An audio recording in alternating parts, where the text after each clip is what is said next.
Good morning, friends. It is David here. I just finished, oh my goodness, guys. I finished a very hard, I pushed myself super hard 4-mile run today. I've been doing, Kristen and I, the last 8 weeks. We finished a program yesterday that was 8 weeks long, but it was 4 days a week.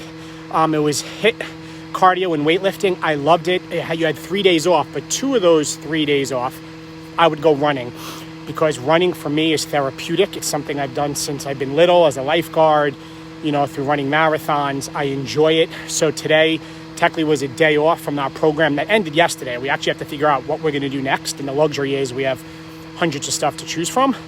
But I decided to go for a run, and I decided to really push myself today on the hills. I would do a pace that was comfortable when it was flat, and around here where there was hills, I pushed myself really hard, completely winded. By the time I finished the hill, I was like trotting. But my message to you guys today, I want to get into it, is trying versus committing.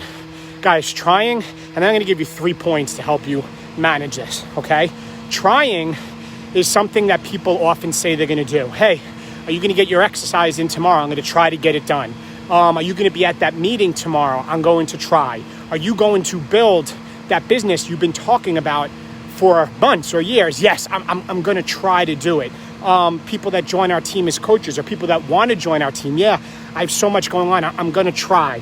And then after the try, there's always the but, right? The but is I'm going to try, but I have my kids and they're homeschooling. I'm going to try, but you know what? The coronavirus right now, man, it's really tough.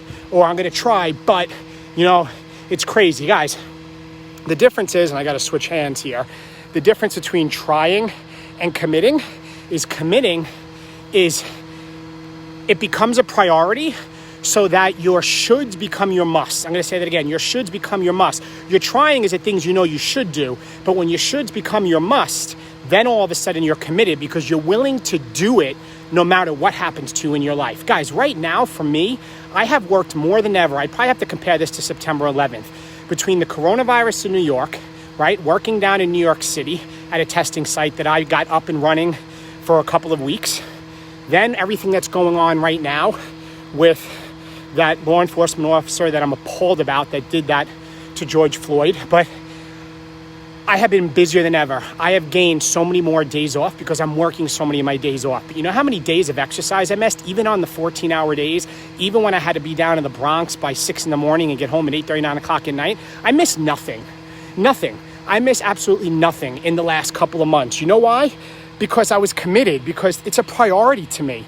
And once you negotiate with yourself, you automatically will go to second place. Once you say you're going to try and your shoulds don't become your must, you automatically will go to the level below, and you'll go up and tell yourself the excuses of why you can't achieve something. Committed people are ones that it becomes a priority, and no matter what, they find a way. Guys, true champions in life, those that are most successful, aren't judged about what they do when things are going well. It's about how many times they get up when things aren't going not so well. That's when a character of a man is truly determined. A character of a man is determined when they get tested. How do you react when life tests you? How have you reacted the last couple months? Are you complaining about how busy you are on a pity party, that you're the busiest person ever and life is so hard and things are happening to you? And David, you don't understand. Guys, it's a bunch of crap. I'll be honest. It's because you just haven't made it a priority. Now, here's 3 things I'm going to share with you. How can you make it a priority, as my arms are like getting tired holding this? 3 things, okay? Number 1 is you have to make it manageable. What do I mean by that? Say you're somebody that hasn't worked out in a very long time and you want to eventually do 100 push-ups. You don't start with 100. Start with 10 push-ups and 10 sit-ups, okay? Then after you do 10 at 2 days in a row, then do 20, right? And then after you could do 20, do 25. And before you know it, you will build to 100. But if you start out with 100 right away, you're setting yourself up for disappointment. You're setting yourself up for failure. So whatever it is, maybe it's that business that you want to start. Maybe it's the coaching team that so many of us have reached out to Kristen and I. We want to join your team, but I'm trying, and there's all these things. Listen, just start. Take the first step. Don't compare your chapter 1 to somebody else's chapter 12. You can't compare being a new coach to Kristen and I, say, for 10 years or now, or being committed to exercise 6 days a week, no matter what. You got to start with something that's manageable. Number 2 is you need accountability. What do I mean by that? You need to be accountable to someone that's going to hold you to what you said you were going to do. Because I'll tell you right now, the main reason I'm able to probably still show up every single day is because of our boot camp groups that we run every single month and the people that we help. I'm relying on them to keep me going because I'm also realizing they rely on me. It's teamwork. There's power in numbers. When you try to do this by yourself, it's much harder. You need accountability, you need a support system, and people that aren't going to be talking down to you, people that is supporting your goals. And often you want to connect with people that are more successful than you in the area that you're trying to achieve. Why? Because people that are more successful than you in an area than you're trying to achieve, guess what's going to happen? They're never going to be a naysayer, critic, or talk down to you for you trying to improve yourself. Naysayers and critics are always there, but they're the ones that are basically trying to tell you not to go after something that's going to make you better. Isn't that crazy? All right, and the third thing, guys, is you got to have a contingency plan. What do I mean by that? If you get knocked down, if something happens, how do you adjust?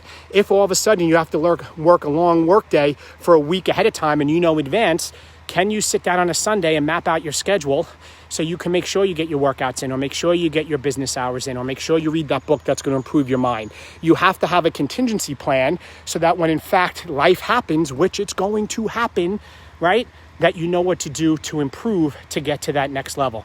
Guys, listen, it's not going to be easy, but it will be worth it. It's not going to be hard. It is going to be hard. If it was easy, guess what? Everybody would be doing it. 98 to 100% of the world would be super successful, earning, $1 million a year. I'll tell you right now, the people right now look at me cross-eyed, a lot of them at work. I can't believe you're retiring at 43. David, do you realize that your pension will go up each year that you stay? Do you realize the security you have in your job? Do you realize the deferred comp that you have? Do you realize you're 43? Yeah, I realize that. But you know what? I also realize this, that if I want to achieve the levels of greatness and build our team to the level I want to go and go out there and be a speaker in this world and make a bigger impact, guess what? I can't do it in my comfort zone, and that's staying where I am, period. And you know what? I've learned that from people that I follow as my mentors, and they're the 2%ers in life, because 98% of society will live life by default, and that's what I'm dealing with right now. I love these people to death.